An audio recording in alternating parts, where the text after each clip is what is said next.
if CrazymoviNG wins this, he has a pretty decent chance on holding on to, you know, his seed in NASL. But if SjoW loses this, it almost guarantees that he'll be in the bottom half, or sort of the bottom tier of players that will be turned around as a result of their record. So this is a much-needed series for both players, and you can tell that both players are really raring to go. Of course. And let's go into predictions really quickly, as okay. Yeah, me and you kind of this is important because we've been keeping tally of our scores. I'm actually gonna go with SjoW with this. Okay. I think SjoW is really good under pressure, and this is a very pressure situation, very big pressure situation. And on top of that, I think his TVZ is really good, as he did take out Demaga as his only win. That's pretty impressive. Yeah. He did take a game off Dark Force early in the season, but yeah, hasn't really been able to seal the deal against a lot of Zergs. But even then, while he was playing Demaga, he was on a huge Zerg kill streak back when he was playing in DreamHack Stockholm, where he played a bunch of Zergs. So I can understand your confidence in SjoW. But I'm going to pick CrazymoviNG because I think he's got also what it takes to do really well. And to be honest, I know CrazymoviNG since the Playham days when I was casting over there. I know CrazymoviNG is a guy who hasn't exactly had the time to practice. He's a full-time student. And he hasn't really been able to dedicate himself to Starcraft II. But now that school season should be coming to a close over in Korea, CrazymoviNG, I feel like if he can start piecing together everything, he can be really scary in the upcoming months. I'm just going to root for him. So there you go. I'm not going to say what score, though. How does that make you feel, Andre? I feel nothing inside.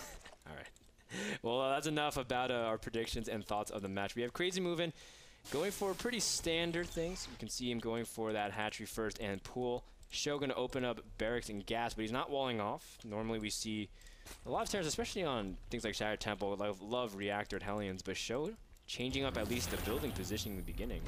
You can definitely still go for a reactor Hellion at this point, but he's doing this delayed gas where you slowly get your gas, and then once you are capable of making this command center, you put all three on it, and then you're able to get your factory and your reactor pretty efficiently.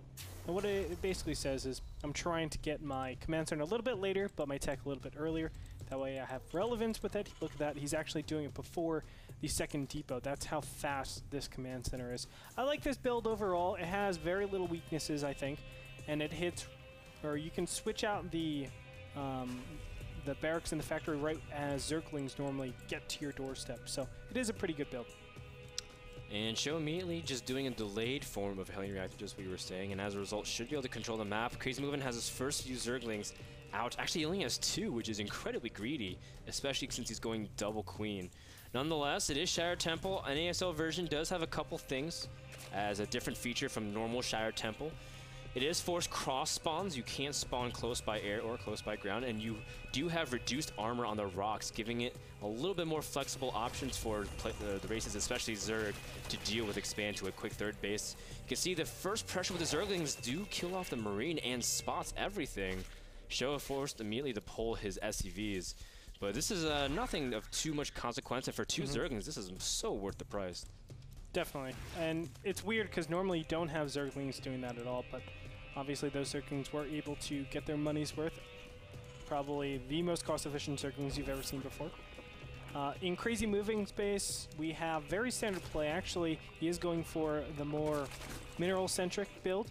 As you can see just now, adding on 3 more extractors. Now, 3 more extractors is a little interesting. Normally, it's 2 at the start, and then you jump up again into another 2. So it makes me kind of think that he is doing some sort of tricky build. But we'll see. A Roach Warren is put down, so very capable of doing a kind of eco-style Roach Circling Baneling bust, but we'll see if he actually chooses to do that. Well, it's very interesting because we'll have to see what he uses his first gas for, whether it's go to a fast lair, and it is going to be for Zergling speed, not necessarily go to quick lair. But we see that SjoW is going to have a very good time against that, especially since he has 2 factories completed, which gives him a lot of ability to pump out Hellions, especially with 2 reactors. This is insane. Normally we see 1 tech lab, 1 reactor, maybe 1 for Blue Flame, switching in tanks, but with double reactor Hellions, this is very, very intimidating indeed. And this is kind of an older style. I think it still works out pretty nicely. It kind of, you know, negates the power of the Queen at this early game stage. Normally when you have only 6 Hellions, you don't want to lose them.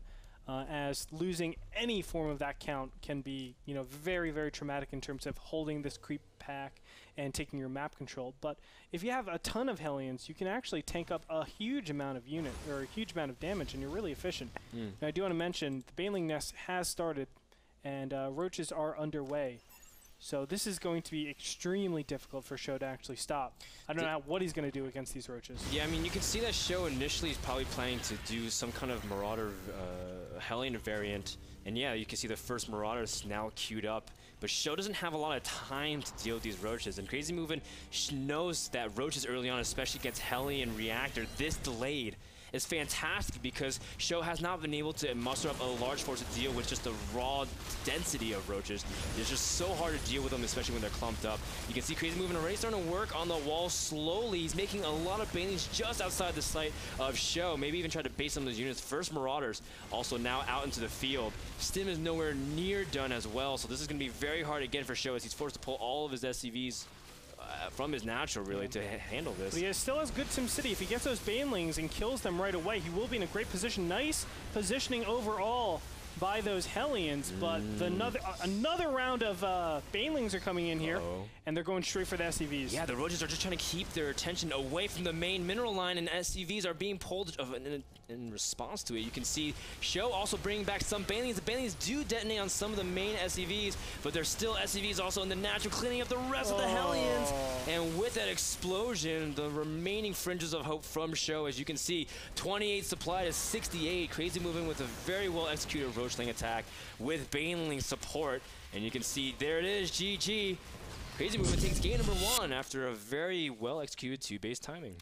It's actually really difficult to hold a build like that when you are going double reactor Hellions, just because your responses to roaches are very limited. I think the only thing that you can actually do there is maybe pop down 3 bunkers instead of going for the Hellions, and then just stuff your Marauders inside and defend them at all costs, and really try to consolidate like that. But no matter what, it can be seen as a build order loss. It's easy for us to know everything as well, just because, you know, normally we point out that normally when you see those roaches, you have the ability to pump out some tanks, maybe to deal with it later on, because SjoW didn't go for that tech lab. But you can also see where SjoW is going, trying to go for Hellion, deny any attempt at a third, keep Zerg on 2-base for a while. Unfortunately, it didn't go his way, and has to go back to the I do want to speak something about the metagame, though.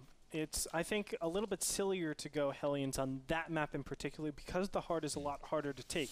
So you know your opponent has like more, you know, a higher percentage of actually doing a 2-base all-in, because they are kind of relegated to 2-base. They're like, oh, we're here anyways, might as well just do it. Exactly. That's why we see like Zergling and Fester on that map. Sometimes Muta, but I think Muta is really inefficient on Shatter Temple. I did it again. Oh my gosh. I think it's Shakur's Temple. I think it's really inefficient on that map. So you kind of know it's within your opponent's, you know, repertoire, especially on the map. Don't go for a build that requires your opponent not going roaches. It doesn't make sense to do that. So I think the choice of going that build on Shattered Temple was kind of, you know, the incorrect choice altogether. So we see CrazymoviNG goes up 1-0. Can he be able to secure the win and move up in division, secure his spot for Season 4, or SjoW make the comeback? We want to thank Epson for that wonderful game on Shattered Temple. Find out what's the next map and the next game right after this.